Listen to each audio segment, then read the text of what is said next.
Okay, so this is the 480GB version of SSD, and you can see like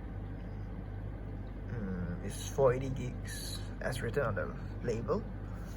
And yeah, so this is how it looks like, front and back. Close-ups if you want to read the print.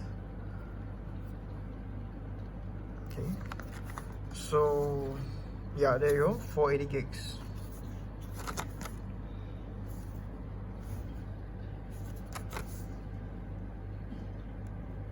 Alright, thank you so much Aaron for dropping by, and see you guys next time. If you like this video, please like, subscribe and share. Bye, God bless.